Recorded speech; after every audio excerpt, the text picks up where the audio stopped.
boa tarde, enquanto as pessoas vão entrando no coffee break também. Agora está todo mundo cafeinado, já carbado. Deu uma acordada. Meu nome é Rafael Sorel, sou sócio do Machado Meira Advogados, sou um dos coordenadores do Comitê de Compliance do GRAC e estou muito feliz de estar aqui no nosso segundo seminário de Compliance para falar talvez de um tema que não é tão comum assim nos seminários de Compliance, por isso que a gente está tão feliz. Eu vou fazer uma introdução rápida ao nosso tema daqui a um segundo, mas antes só para vocês irem se acostumando com as pessoas que estão aqui ao meu lado, eu vou já apresentar eles antes de passar a bola para cada um. Fiz uma colinha aqui com o currículo resumido de cada um, porque senão a gente gastava a nossa 1 hora só nos currículos. Eu vou começar aqui pela minha esquerda, com a Carola. A Carola é empreendedora social e educadora. Ela é fundadora da Turma do Giló e mestre e doutora em Direitos Humanos. Ela também é professora do IMEC e da Singularity University. Além disso, a Carola estava me contando, é muito difícil para mim ficar do lado da Carola, porque meu ego sofre muito. A Carola foi premiada pela ONU ano passado no prêmio UN Women na categoria Redução das Desigualdades. Nota que é complicado para mim, fica pesado. Do meu lado direito, a gente tem, eu adorei quando eu pedi para cada um mandar para mim as introduções do seu currículo. A Cris está aqui do meu lado, mandou para mim começando, eu vou começar como ela começou. Que a Cris é mãe da Catarina, uma adolescente de 15 anos, é advogada, mestre e doutora pela USP, atualmente é vice-presidente jurídica global de governança corporativa e propriedade intelectual da Braskem, é a empresa brasileira e a maior petroquímica das Américas. Ela tem mais de 16 anos de experiência no setor. Então, ter uma General Counsel de uma empresa desse tamanho, dessa relevância para o Brasil, deixa a mim e, sobretudo, acho que o IBRAC muito satisfeito. Né? Além disso, a Cris é uma gentileza. Aqui a gente também tem, lá na minha esquerda, a Roberta, cujo currículo, se eu fosse ler realmente, demoraria 1 hora, então a gente foi econômico com as palavras. A Roberta Codinhoto, que eu aprendi que o jeito certo de falar é como se fosse nhoque, então é a Roberta Codinhoto, gostei muito da dica. A Roberta é consultora de compliance, e aí eu perguntei com quantos anos de experiência, a gente combinou que a gente ia falar com mais de muitos anos de experiência no assunto. E ela é do Comitê de Compliance da Petrobras, foi da Comissão de Ética da Presidência da República, tem muita experiência em compliance. Né? E, last but not least, o André Winter, que é sócio da KPMG no Brasil, na área de consultoria em ESG. Ele tem mais de 15 anos de experiência nessa área, é administrador e tem mestrado em sustentabilidade. Ele atualmente ajuda clientes em projetos de gestão de riscos em direitos humanos nas empresas. E aí, feitas as introduções, eu vou muito rapidamente fazer a introdução do porquê que a gente está aqui e do que a gente vai falar. Né? A gente vai falar basicamente sobre direitos humanos e a gente vai falar sobre redução de desigualdade. Mas qual é o motivo da gente falar de equidade, de discriminação, né, de direitos humanos em um evento de compliance? Depois eu vou falar com a Vânia na fala inicial dela, ela deu um spoiler gigantesco do nosso painel, que ela foi bastante alinhada com o que a gente estava pensando. A gente historicamente pensou compliance como anticorrupção, tem um motivo para isso no Brasil, não é dúvida, mas acho que a gente deve pensar talvez compliance como integridade, como algo mais amplo. Os instrumentos que a gente gerou para os programas de compliance dentro das empresas servem para que essas empresas atendam também a diversos outros anseios da sua função social. E para isso, a gente pensou aqui, dentro do Comitê de Compliance do GRAC, a Cissa, nossa diretora, eu e os demais coordenadores, justamente da gente ter um momento no seminário para fazer algo que a gente já tem feito nas nossas reuniões mensais, né? Que é justamente trazer temas que não sejam temas do dia a dia específico do compliance officer comum ou do advogado em compliance.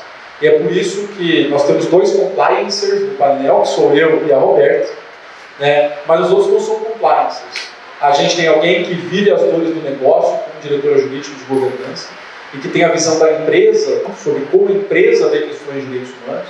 A gente tem alguém com uma visão da academia e do terceiro setor, né, reconhecido internacionalmente por olhar para esse tema, não por um olhar interno da empresa. Historicamente, quando a gente pensou em direitos humanos, a gente pensou em alguma coisa do terceiro setor, do governo, não da empresa.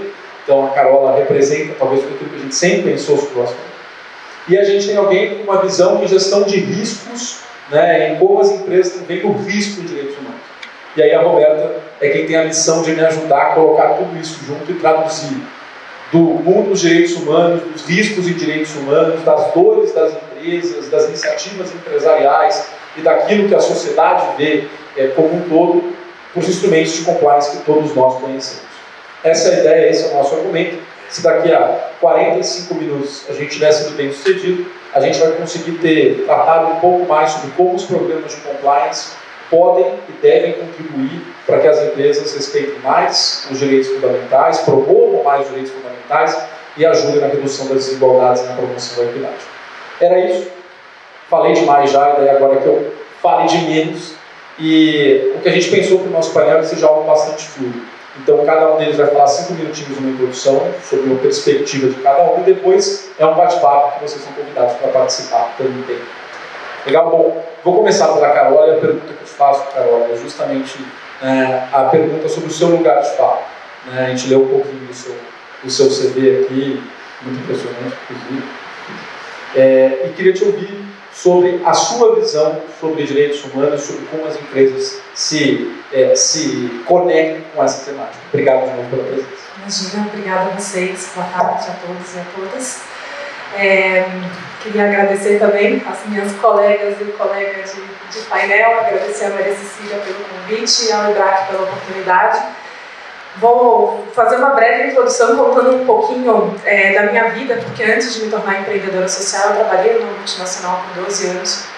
Então a gente já discutia todas as questões de direitos humanos dentro de uma grande empresa.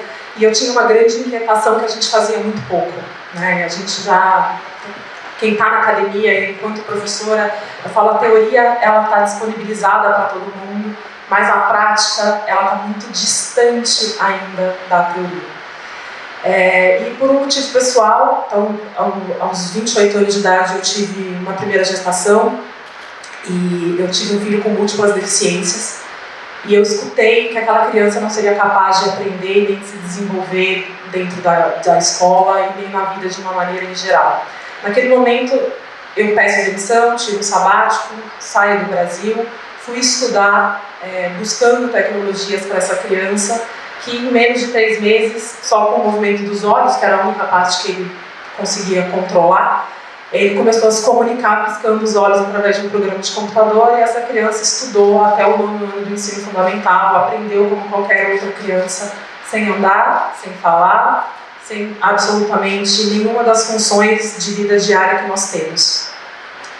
E naquele momento, eu terminando meu doutorado, eu falei, eu descobri o que eu quero fazer. Então a gente estuda muito direitos humanos, a gente entende bastante sobre mobilização social, mas o processo organizativo, ele também no Brasil está muito aquém da onde nós deveríamos estar. Aí eu monto uma ONG, então sou uma ONG, como é que a gente falou ontem? Ongers, eu sou Onger.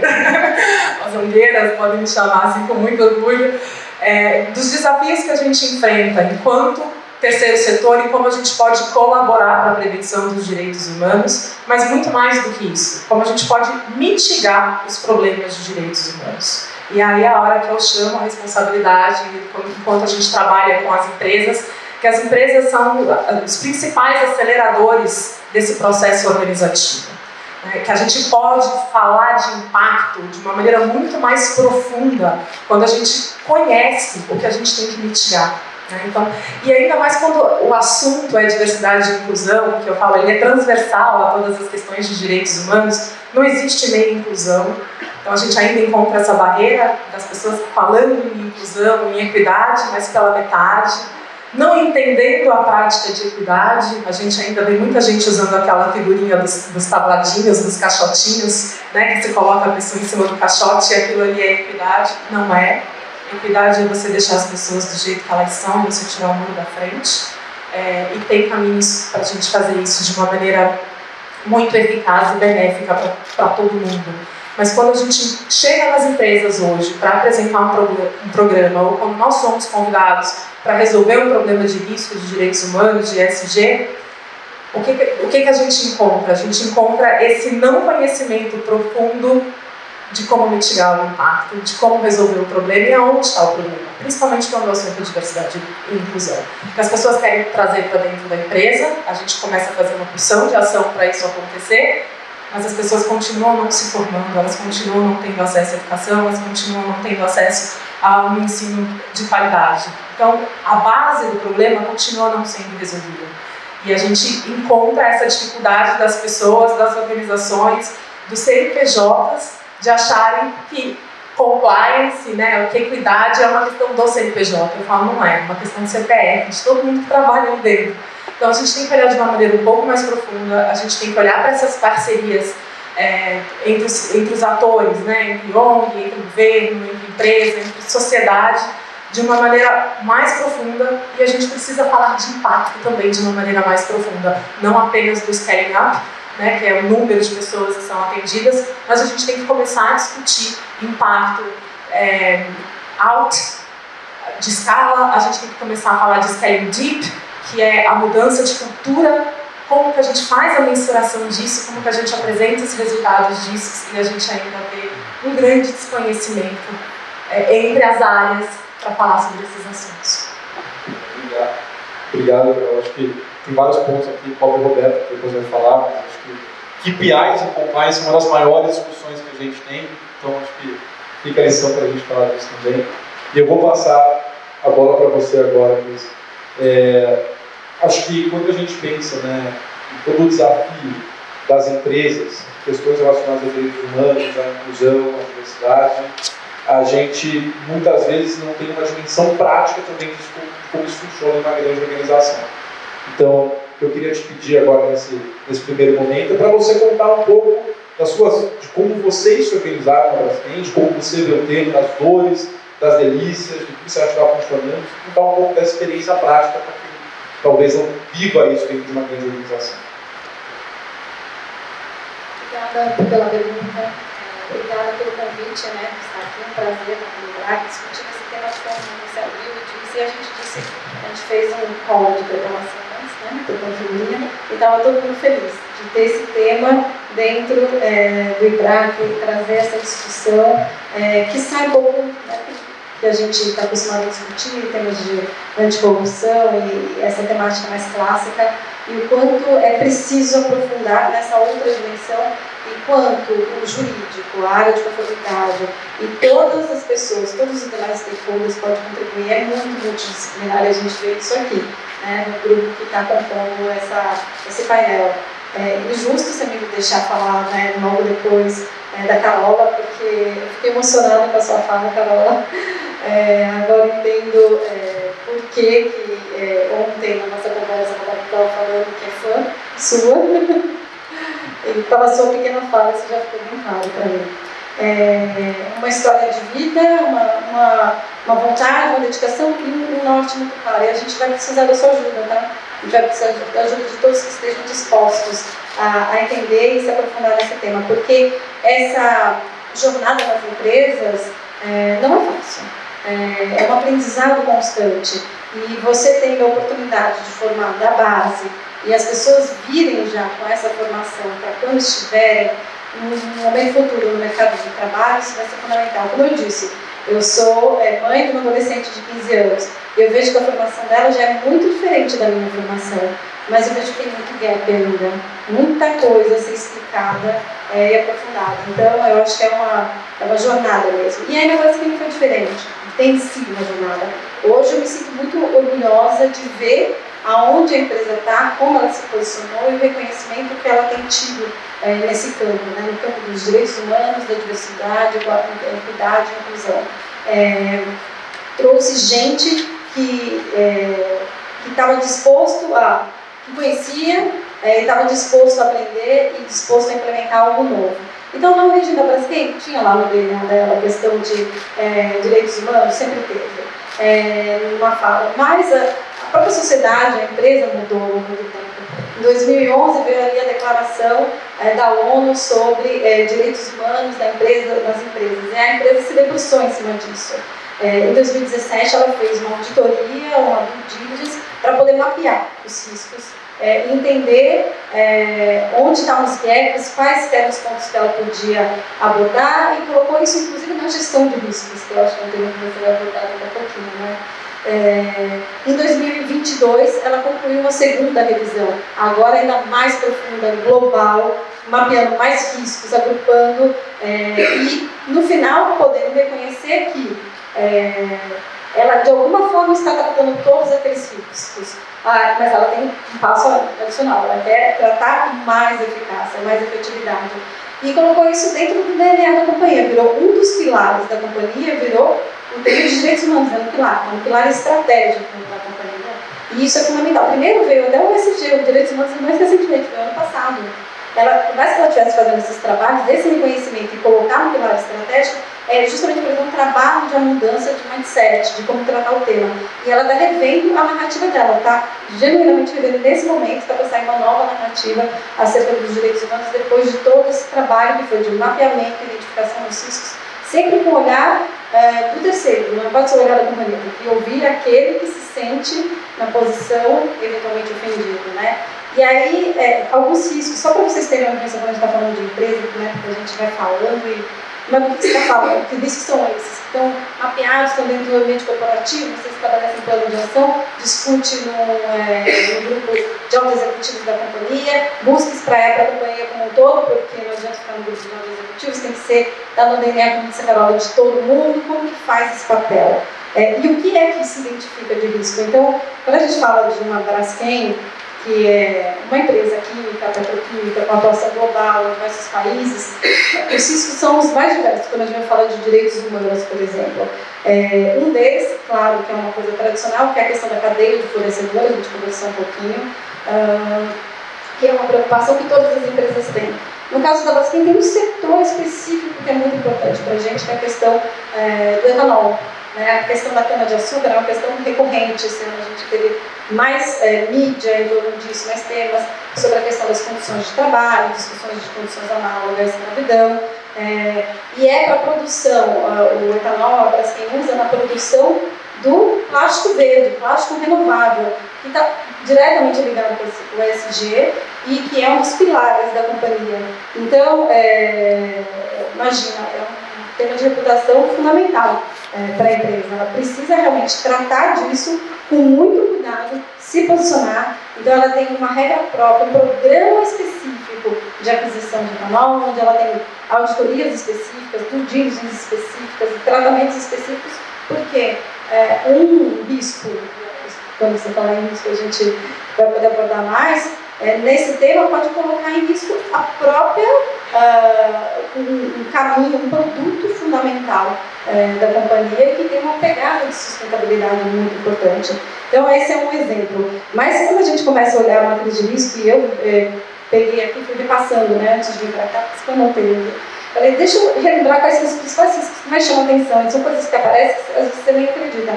A gente tem a questão de tráfico humano de pessoas. Como assim, né? A gente transporta produtos, a gente tem containers. E já aconteceu de ter questões de pessoas se utilizando os containers, que não são da Braskem, mas que ela usa na cadeia, nos terceiros para exportar, com tráfico humano de pessoas, além de drogas, também já aconteceu. A questão de assédio sexual, dentro de casa, isso, não.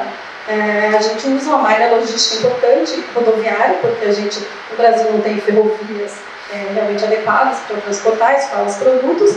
E aí, dentro da questão rodoviária, tem todo um tema fundamental para a gente discutir e tratar. E a gente tem um programa específico com os motoristas, para eles estarem seguros, bem alimentados, bem treinados, e também para tratar dessa dimensão da questão de exploração de menores. Então, imagina, a empresa tem que chegar nesse ponto. Atividade pesqueira e quilombola, assim, Brasil. Pois é, porque a gente tem portos, a gente tem terminais, tem atividades que são próximas de locais onde tem a pesca, alagoas, maria, isso existe, e são tidas como atividades tradicionais, de povos tradicionais, e que tem toda uma dimensão que a gente precisa tratar, e um cuidado que a gente precisa ter em torno disso também.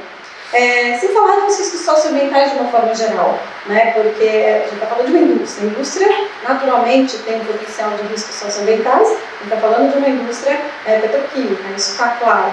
Recentemente, a gente vive uma experiência que a gente tem sido muito demandante em Alagoas, onde tem uma questão de necessitar realocar pessoas ali naquela região. E a empresa tem sido muito atenta, todo o trabalho, todo o apoio foi preventivo, feito antecipadamente para evitar qualquer dano à saúde, à integridade das pessoas. E houve toda uma preocupação, e eu participei diretamente dessas discussões, de montar equipes de apoio, de saúde mental, de apoio no processo de realocação, trazer consultores, que a gente não tem experiência nesse tema, para poder tratar e lidar com esse tema. O ideal é você evitar, mas uma vez que aconteça, você também tem que estar pronto e à disposição para dar o tratamento e reconhecer. E até quando eu montei a equipe jurídica que foi trabalhar nesse caso, um dos requisitos na frente, que era na frente de realocação de pessoas, eu busquei um advogado que tivesse um advogado com coração. Aqui existem, tá? Se procurar, acha. E entender-se que ali não é uma dimensão de resolver um problema jurídico, é uma dimensão social, né? Então, esses temas surgem dentro da companhia, dentro dessa dimensão de direitos humanos, e aí nessa última revisão agora de 2022, depois foi em 20, a gente concluiu em 22, apareceram os dois temas mais novos, que é a questão da saúde mental e a questão da diversidade, equidade e inclusão, que a gente então pôde mapear e colocar também dentro como risco da companhia. E, mais recentemente, a empresa começou a realmente se fortalecer nessa área, criou uma diretoria específica nessa frente, trouxe uma pessoa capacitada para tratar desse assunto. E aí, na nossa conversa prévia, eu estava contando o quanto a empresa percebeu que existe a segregação, muitas empresas trabalham esse tema de uma forma segregada. Então, tem a turma da sustentabilidade, que geralmente abarca também direitos humanos, a gente tem essa diretoria de desenvolvimento sustentável. Em RH, alguém da diversidade e equidade, e a área de conformidade. E lá o jurídico também, que está sempre ali para dar o apoio que for necessário, porque assunto no jurídico nunca falta, né? E a gente precisa de integração, de uma integração maior nessas frentes. E aí que eu acho que é um grande papel, o mote aqui nessa conversa de hoje o como a área de conformidade, como o jurídico, junto com todos esses times, pode fazer um trabalho junto, coeso, porque não adianta um projeto de equidade, diversidade, se você não dá voz a todos. E uma das vozes possíveis além do trabalho de prevenção, que é a política de tolerância zero, microagressões que a empresa desenvolveu e tratamento em torno disso, chega um momento que você pode ir, dependendo de uma linha de ética, você vai ter denúncia, você precisa dar voz a todo mundo para permitir que essa discussão tenha um tratamento adequado. Então, eu sei que eu devo estar ultrapassando aqui no tempo, eu contei aqui um pouquinho, né, tentei dar essa linha. Direitos humanos, diversidade, equidade, área de compliance, e aí a gente, na sequência, pode discutir um pouco mais, se vocês tiverem uma pergunta. Foi ótimo, obrigado. Eu acho que deu para ter uma dimensão, acho que da complexidade, né, e muitas vezes da imprevisibilidade dos riscos que você tem nisso. E aqui, não por acaso, a próxima bola é para o André, e acho, André, que a gente tentou pensar o nosso argumento muito, tá bom, tem um motivo para as empresas quererem investir nisso, né? Acho que a Carola trouxe um pouco disso, teve um pouco do como, mas eu queria aprofundar com você sobre tudo esse como e esse processo, da perspectiva agora procedimental, né? Aqui a gente vai falar um pouco sobre cultura, que a Carola já abordou também, mas acho que é um ponto que a Cris trouxe na fala dela, que é eu entender os meus riscos, eu entender se os riscos dentro de casa, eu entender se os riscos na minha cadeia. E então eu queria ouvir um pouco de você, que é especialista em riscos, justamente sobre isso, né? Como as empresas devem fazer, como que geralmente isso é feito. Legal, obrigado. Obrigado. Inicialmente agradecer também a participação, né? Primeira vez com o microfone aqui, então agradecer o convite, a oportunidade de estar falando.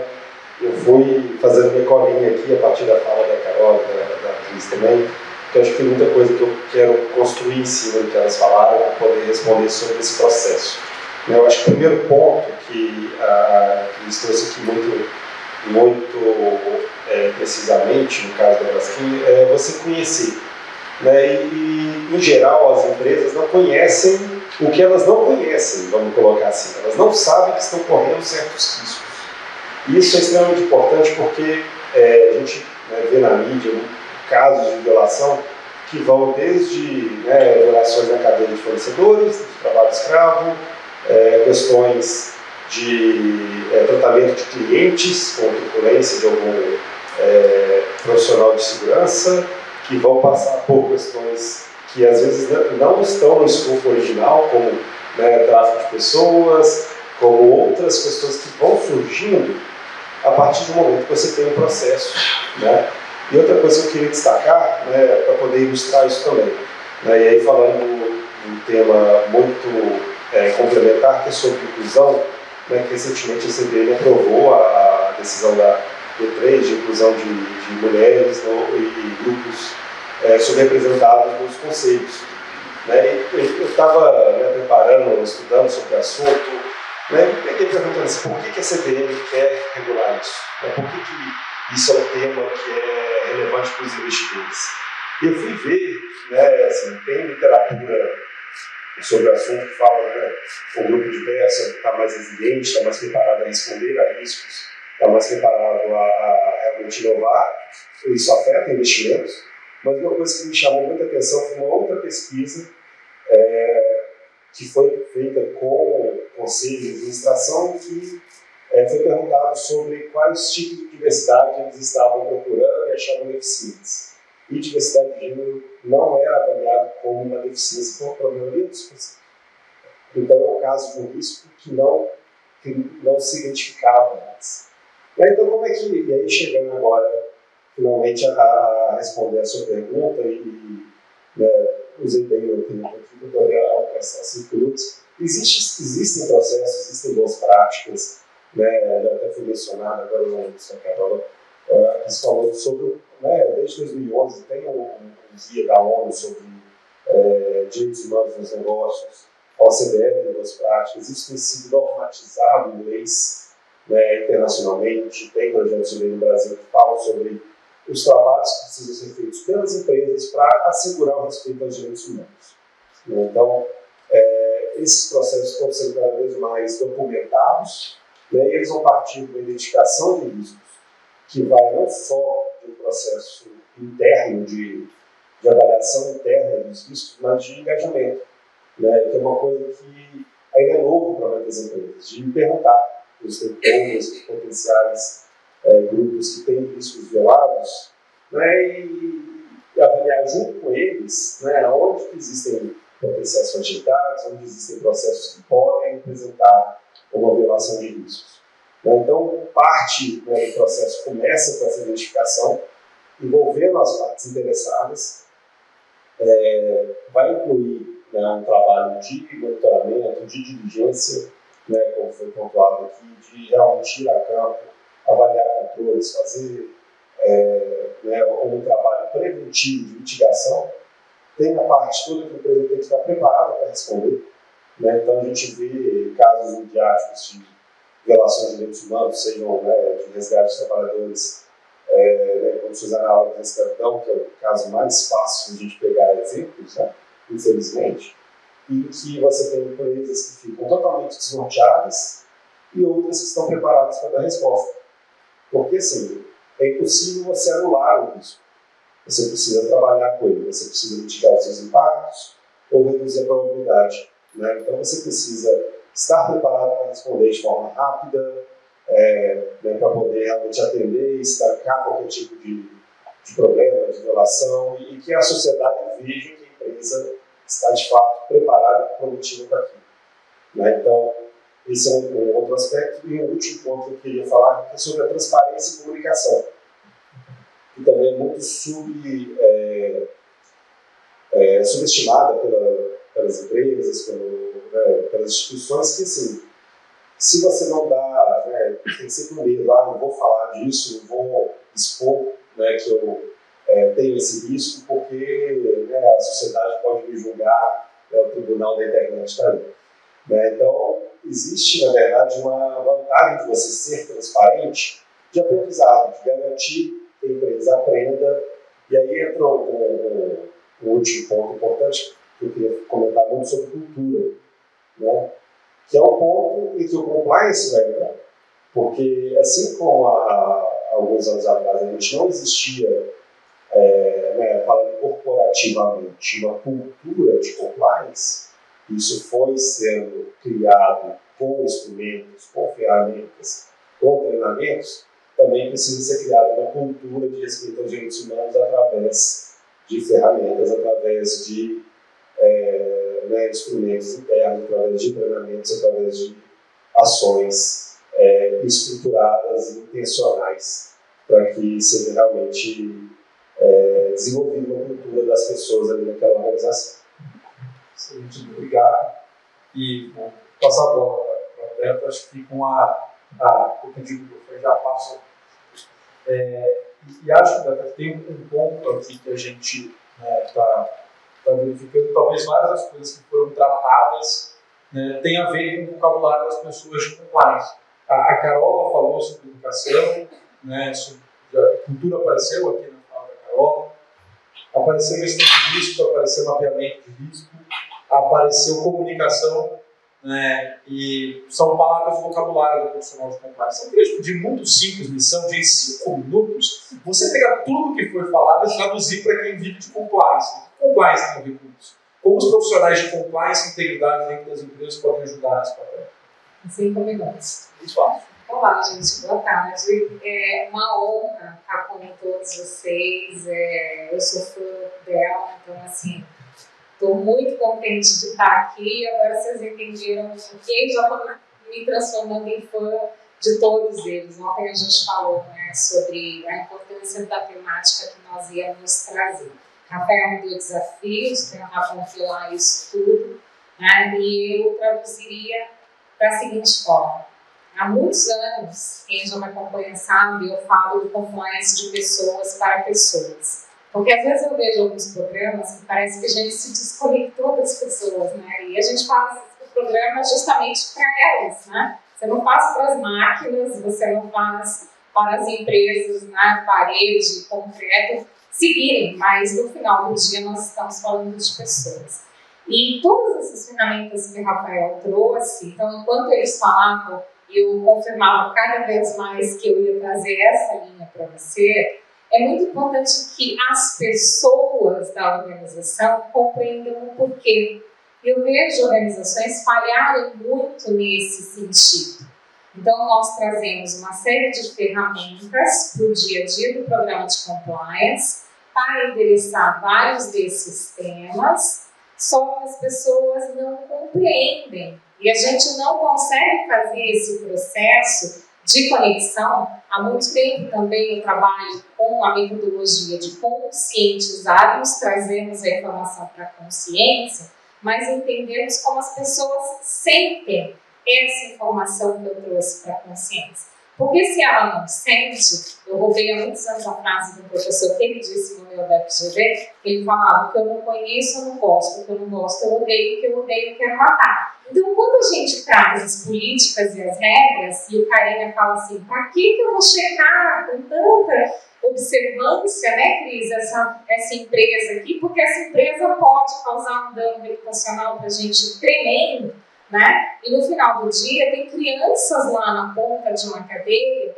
trabalhando de forma escrava. É por isso que você tem. Então, se eu não faço essa conexão da regra com a forma que ele sente, ele não compreende.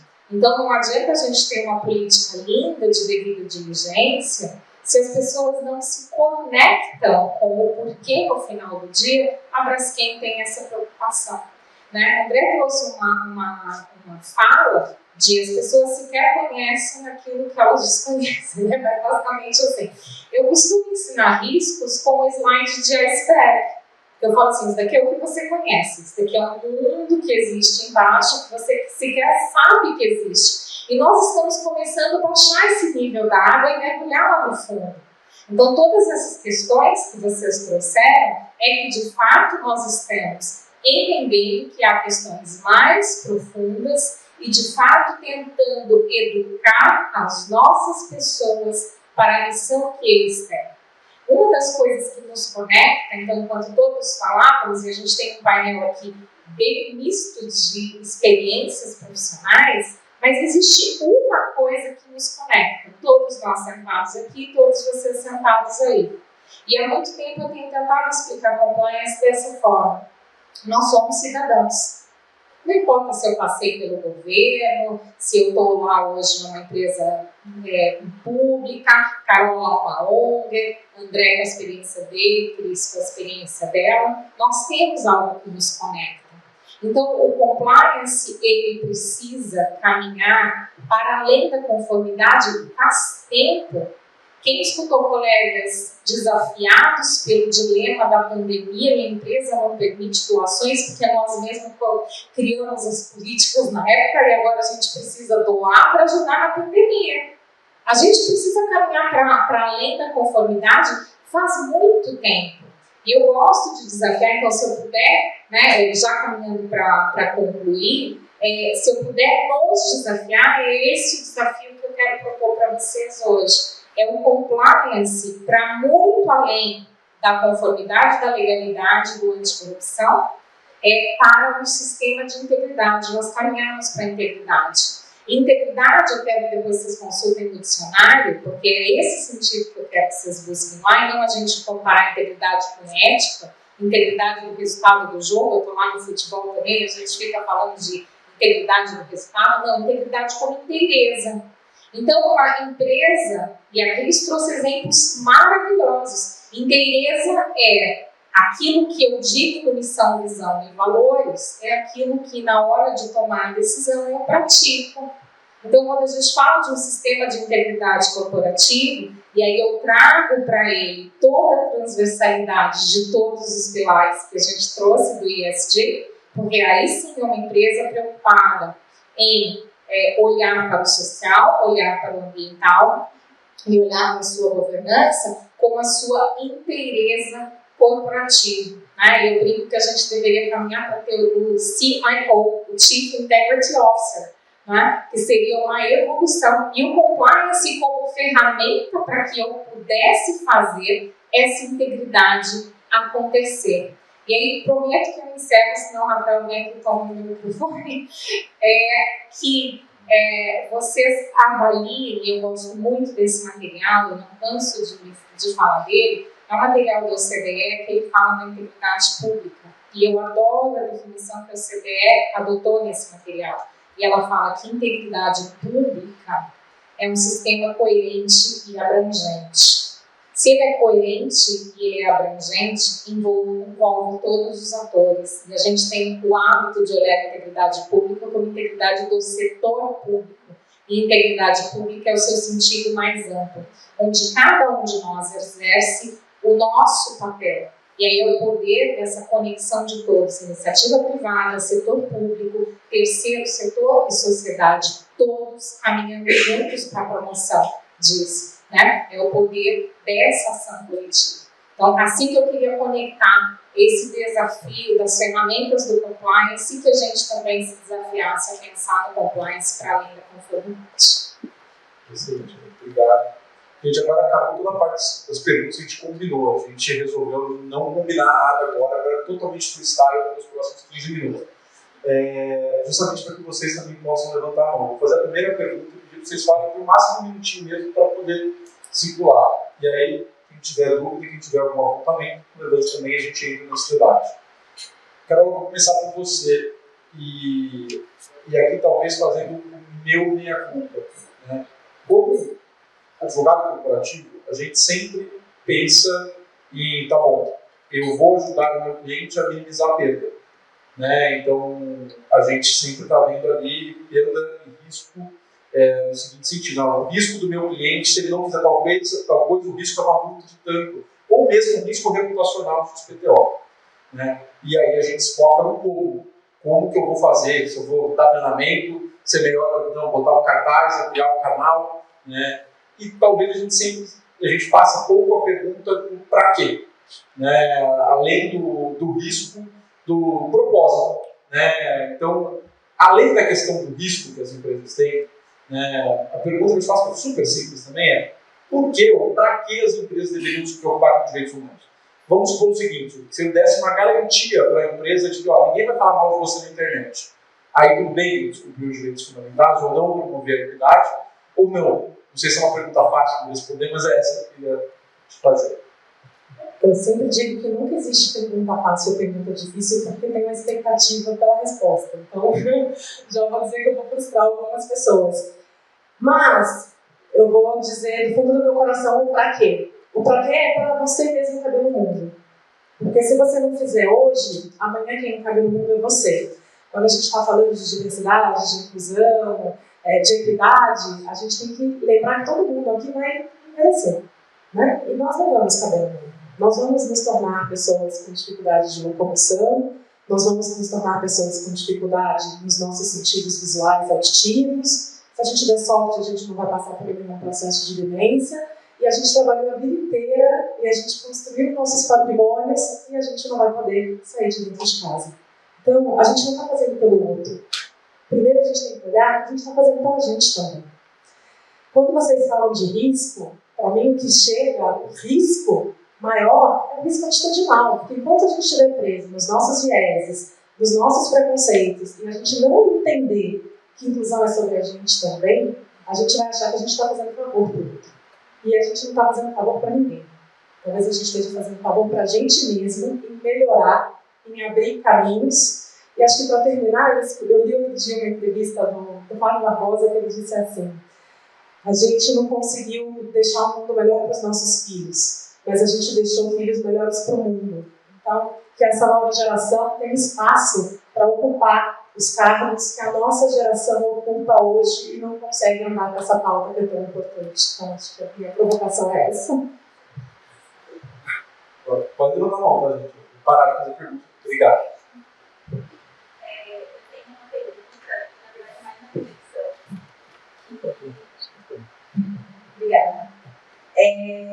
Pensando muito na questão até da inclusão, eu falo, conheço a Cissa, e ela pode até testemunhar, eu sou muito fruto de projetos sociais.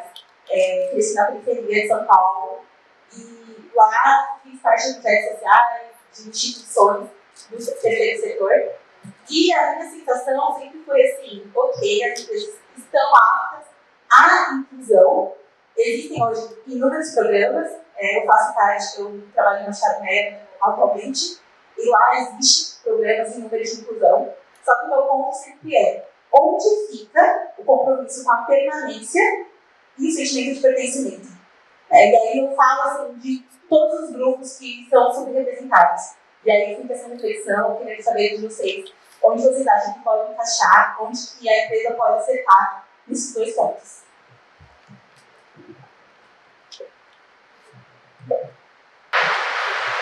E aí, quem se voltar? As empresas vêm se preparando, e aí eu posso contar uma experiência da vocês, claro, você acaba vendo um pouco do benchmark, você vai olhando para o lado, você vai vendo as coisas acontecerem. Para essa inclusão que é necessária, e muitas vezes ficou negligenciada por uma fala de não, darei oportunidades a todos e tem que dar um passo adicional. E aí tem todo um caminho, que é a cultura interna também que você tem que tratar nesse caminho. Mas eu acho que o primeiro movimento é a abertura das portas. Então, por exemplo, algo que a Braskem buscou fazer, ela tinha como requisito exigir que todo mundo tivesse uma formação em língua. Então, até para começar como estagiário, faz sentido. Você pode formar, você não precisa dar uma partida disso, você pode apoiar o processo. Passou também a ter processo de seleção às cegas, onde no primeiro triagem não conhece detalhes sociais, raciais, de gênero da pessoa. Passou a ter vagas afirmativas, que é um projeto também muito bacana, são todas, mas tem algumas vagas que são trabalhadas dessa forma.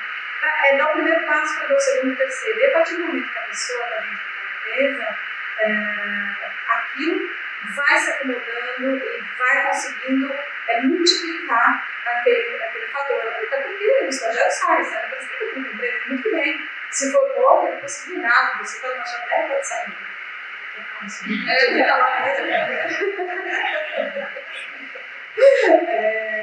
E se movimentar, e fazer esse movimento acontecer, a coisa se tornar realidade. Agora é incrível, porque no meu caminho você se depara com coisas que não estavam no meu radar. Nos Estados Unidos, a gente, até no treinamento que a gente fez, de que respeito é negociável, a gente percebeu que tinha que tratar diferente.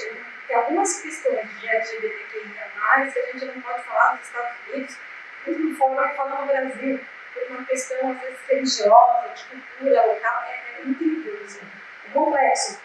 E mais recentemente, a gente se deparou com a questão das vagas no além estavam vagas afirmativas, secretas, de contratação de mulheres ou grupos minorizados, uma restrição, uma preocupação, que teve uma recente decisão do governo dos Starbucks e que questionou a liberdade, a contradição, uma coisa muito, tanta dificuldade intelectual de compreender. Não podia ter medida afirmativa, essa é a decisão. E as empresas começaram a ficar receosas. Então, assim, é um tema que é incrível. Você dá um passo, você dá dois, você tem que dar um para trás, mas esse não importa.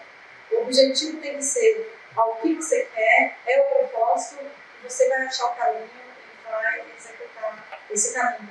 Mas ele, às vezes, é o mais árduo que ele deveria ser. Eu posso até contar um projeto que eu gosto de mencionar. A gente contratou uma empresa lá chamada Especialista. Ela trabalha com pessoas autistas para ajudar na comunicação profissional. É muito interessante, porque eles preparam a pessoa para aquele ambiente. E aí você vai lá comprar e fica como terceiro, no primeiro momento. Você tem que pedir a pessoa se entender e você se entender, né? A empresa se entender. E depois pode completar. A gente fez esse projeto jurídico e foi excelente. Ele veio muito bem. Não era um advogado nesse caso, mas era uma formação administrativa, que a gente estava precisando muito de apoio nessa área. Se deu super bem, foi contratado, foi efetivado. E ele dá muito claro, então esse passo é o primeiro passo. Aí mais gente está convivendo com isso. Vai ter provavelmente o segundo passo, e assim a gente vai. Uma hora, que bom se um dia, não, isso que eu falei, ele sair da Braskem e conseguir levar isso para algum outro lugar. Então, o caminho não é fácil, mas ele é possível. A gente falou que ia dar briga aqui, que a gente não ia sair do quadro, né? A gente ia passar. Eu tenho. Mas, vamos lá, eu queria só complementar um ponto aqui que me chacoalha. Você falou, né, as empresas, sem dúvida nenhuma, a gente avançou muito. A gente avançou, que ótimo que a gente avançou, mas a gente integra, a gente não inclui, a gente põe para dentro. Inclusão é uma coisa muito diferente de inserção. Abrir a porta e botar para dentro é o primeiro passo. Então, acho que também, do meu ponto de vista, para te responder, a gente tem que persistir, ter muita resiliência, porque, como a Roberta falou, a gente está falando de pessoas. A gente não está falando do rótulo que botam as pessoas. Ele é autista, ela é preta, ele é LGBT. Nós estamos falando de pessoas. Essas são outras características, que todas as pessoas têm características. E a empresa tem que estar aberta a escutar o que aquela pessoa precisa. Acho que é mais ou menos isso. Você falou uma coisa muito legal, que eu achei muito bacana, que é a metáfora dos caixotes. Né? Muitas vezes, ajudar em mecanismos de inclusão no ingresso, tudo bem, coloquei um caixote que talvez ajude por um momento, mas eu tenho que preparar a organização e as pessoas futuramente, como todo, para eu poder tirar o caixote, na verdade, o ambiente, ser um ambiente que não queira. Eu tenho um ponto que eu sempre ouvi muito lidando com movimentos sociais, que quando você integra alguém numa medida afirmativa, por exemplo, eu quero integrar pretos, você quer então, aí a medida afirmativa é pensada para eu conseguir fazer com que ele se adeque ao ambiente, e não o contrário, o ambiente também seja um ambiente mais inclusivo. Então, que é um pouco do que você falou, e acho que há um desafio da gente mudar o ambiente como um todo. E acho que a Big Compliance entra. Você queria fazer uma pergunta? Não, eu ia fazer um comentário, complementando um pouco falou, enfim, nós tivemos longos debates sobre isso, mas em outro contexto, eu acho que quem está dentro da empresa, isso a gente não sei, aí a Cris pode falar, acho que a Carol também conhece isso, precisa ser treinado também para receber aquelas pessoas. Não adianta você, como a Carol falou, você inclui, você não integra. Então a pessoa não tem o sentimento de pertencimento. E aquela pessoa que está ali sentada, que vê chegar um autista, ou uma pessoa com deficiência, um mineiro, enfim, o que quer que seja, ela não conviveu com essas pessoas, né? Então, às vezes não sabe lidar, às vezes tem preconceito também, né? Então, a gente... como é que está isso hoje? Quer dizer, quem está dentro da empresa aí precisa desse olhar também, enfim, contem aí um pouco. Quem quer começar? Você? Eu vou até dar um exemplo que eu ia dar, porque eu acho que nós precisamos passar por uma grande transformação enquanto seres humanos, né? Então, adorei a Carol falar de pessoas no seu sentido mais amplo, porque assim eu nos vejo como pessoas. E para interessar isso que a Cissa falou, e eu ia trazer esse exemplo, Cissa, nós precisamos nos preparar para várias questões que hoje, enquanto pessoas, não estamos. E eu falei para vocês que eu estou no futebol, então quem me acompanha sabe que eu estou auxiliando um clube de São Paulo, e eu me deparei lá com grandes questões interessantíssimas no aspecto de comportamento humano. Então, como nós temos coragem de criticar o racismo, mas se o meu time se beneficiou de alguma forma, a gente fica caladinho. Ou a gente xinga o juiz quando ele entra em campo, ou a gente xinga o outro time. Mas a gente critica, né, algumas questões. Então eu brincava, como que eu posso ajudar se nós trabalharmos só daqui do portão para dentro, mas eu tenho que usar o poder do futebol para trabalhar do portão para fora. Porque se eu vou ensinar para o jogador que ele tem que levantar a mão e falar, eu cometi a falta, não adianta ele sair na rua e os torcedores matarem ele porque ele se auto-incriminou, porque ele cometeu a falta. Então, o problema está enquanto sociedade. Nós temos que nos melhorar enquanto pessoas, né? Então, não adianta eu levantar a mão e apontar determinados erros da empresa e não saber tratar o colega que está sendo integrado, né? Então, a gente precisa se desafiar constantemente a falar sobre valores. Falar sobre valores dentro das empresas, falar sobre valores dentro de casa. Eu já te devolvo e vou terminar com outra provocação para nós. Né? É impossível a gente continuar, né, apontando o dedo enquanto não revisitamos as nossas falhas, as nossas mazelas. Né? Então, a gente precisa se desafiar constantemente com relação a isso, para que sim eu respeite as diferenças, para que sim a gente traga essa discussão e essa visão para dentro do ambiente corporativo. Só complementando. Desculpa. Pode complementar. Acho que a parte de lifelong learning, né, Cissa, a gente já sabe hoje dentro de um processo de educação que a gente precisa continuar aprendendo para o resto das nossas vidas, até por uma questão de atrofia cerebral.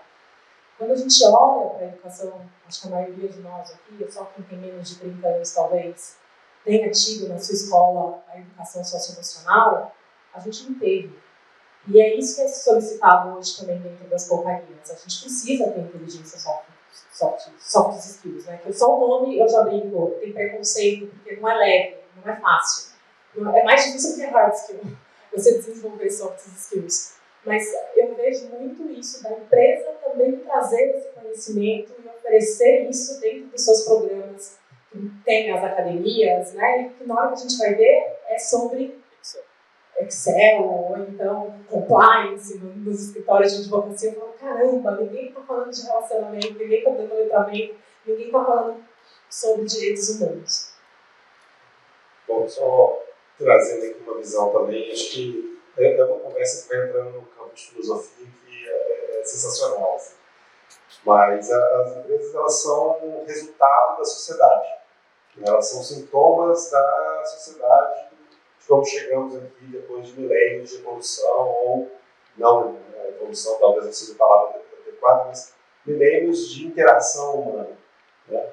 E, que nem comentei antes, assim, eu vejo que as empresas, elas precisam, e elas estão fazendo isso, na visão de risco, assim, risco de querer continuar existindo, elas têm que ter um esforço consciente de se transformarem. Né? Porque aquelas pessoas que construíram as empresas que existem hoje, né, fizeram há décadas atrás com uma outra mentalidade, com outro conjunto de leis, com outro conjunto de regras do jogo que está sempre modificando. Né? E se a gente está falando hoje de direitos humanos, está falando hoje de inclusão, tem grupos que têm tido mais voz, né? E é ótimo isso ter realmente assim, né, os campeões dos temas que são necessários. A gente precisa entender que as construções elas vão englobar também, né, tem que englobar todo mundo, né, não pode deixar ninguém para trás. E só para poder falar assim, olha, na visão de risco, não é que a empresa ela é má, assim, mas ela vai de acordo com que a sociedade em que ela existe, as pessoas que fazem parte daquela construção compreendem, acreditam e valorizam. Gente, eu vou pedir desculpas, sei que tem gente que levantou a mão, inclusive a Adriana está no próximo painel, que mostra o comprometimento com esse painel, que ela ia atrasar o próprio painel, mas eu tenho um comprometimento também com a Carola, que dá aula, os alunos dela estão esperando ela na sala de aula, então eu vou encerrar o painel, com dor no coração, que eu adorei. A gente pode fazer uma reunião temática lá. Está prometido que a gente vai fazer uma reunião temática sobre esse assunto, com o mesmo grupo, talvez a gente me retire, porque eu sou mais irrelevante, mas eles são os mais relevantes, a gente faz uma reunião. Gente, obrigado demais, eu adorei. Obrigado por estar aqui, obrigado pela atenção de vocês.